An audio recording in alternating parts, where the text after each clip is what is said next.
আসসালামু আলাইকুম প্রিয় ছাত্রছাত্রীরা, তোমরা কেমন আছো? আশা করি সকলে খুব ভালো আছো। আজকের ভিডিওটা তোমাদের জন্য খুব ইন্টারেস্ট হতে চলেছে, কারণ আজকে আমি হাই মাদ্রাসা যে তোমরা 2025-এ মাধ্যমিক দিতে চলেছো তার ভূগোলের লাস্ট মিনিট সাজেশন নিয়ে আলোচনা করব। অলরেডি বাংলা, ভৌতবিজ্ঞান, জীবনবিজ্ঞানের সাজেশন আপলোড করা হয়েছে, তার প্লে লিস্টের লিঙ্ক আমি কিন্তু ডেসক্রিপশন বক্সে দিয়ে রাখবো। তোমরা যারা ওই ভিডিওগুলো দেখোনি তো অবশ্যই ওই ভিডিওগুলো দেখে নিতে পারো।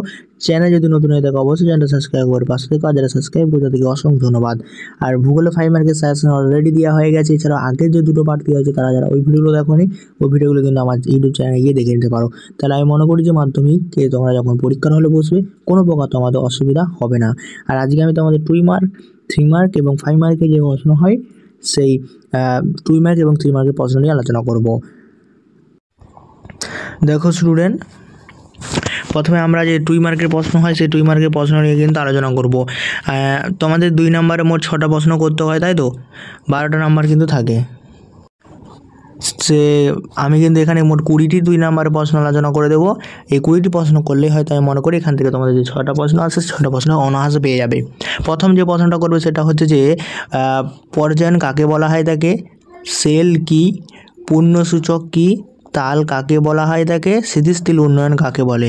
Very very important. আর যারা মানচিত্র নিয়ে টেনশন রয়েছে অবশ্যই কমেন্ট করো, আমি কিন্তু কমেন্টে বিশেষ কিন্তু মানচিত্রের যে ম্যাপ পয়েন্টিংয়ের সাজেশন নিয়ে চলে আসবো। মরুস্থলী কাকে বলা হয় থাকে, বহিঃপ্রত্য উত্তাপ কাকে বলে। Very very important. বর্জ্য পৃথকীকরণ কাকে বলা হয়, সোনালী চতুর্ভুজ কি, সানসিস্কো মানচিত্র কি, জিওস্টেশনারি মানচিত্র কাকে বলা হয় থাকে, মৌসুমী বিস্ফোরণ কাকে বলে, তরল বর্জ্য নিয়ন্ত্রণের উপায়। ভেরি ভেরি ইম্পর্টেন্ট এই প্রশ্নটা তোমাদের জন্য, তরল বর্জ্য যে নিয়ন্ত্রক তার উপায়গুলি। এছাড়াও এই দুটো প্রশ্নের মধ্যে একটা প্রশ্ন হয়তো 2 নম্বরে আসতে পারার সম্ভাবনাটা অনেকটাই রয়েছে।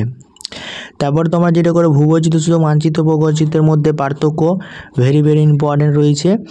জেট বায়ু কাকে বলা হয়, এই জেট বায়ু কাকে বলা হয়, ভেরি ভেরি ইম্পর্টেন্ট। তারপরে যে প্রশ্নগুলো করবে সেটা হচ্ছে মালদান কাকে বলা হয়, সামাজিক বনসৃজন কাকে বলে, রেকান ট্রাক কাকে বলা হয় থেকে, শৈলক্ষে বৃষ্টিপাত কীভাবে সৃষ্টি হয়, এটা 3 নম্বরে পড়তে পারে বা 2 নম্বরে কিন্তু পড়তে পারে। এছাড়াও করবে কার্যকারী সৌর বিকিরণ কাকে বলে, যেটাকে অ্যালবেডো বলা হয়। মার্কের সাজেশনগুলো এই পর্যন্তই ছিল। কোনো প্রকার বুঝতে অসুবিধা হলে অবশ্যই কমেন্ট করো। এবার নেক্সট আমরা যে তোমার 3 নম্বরের সাজেশন হয় সেখানে কিন্তু চলে যাব। দেখো 3 নম্বরের জন্য যে প্রশ্নগুলো ভেরি ভেরি ইম্পর্টেন্ট, যেটা প্রথমেই করবে সেটা হচ্ছে গিরিখাত এবং ক্যানিয়ন যে তোমাদের রয়েছে, এই গিরিখাত এবং ক্যানিয়নের মধ্যে পার্থক্য করে রাখবে।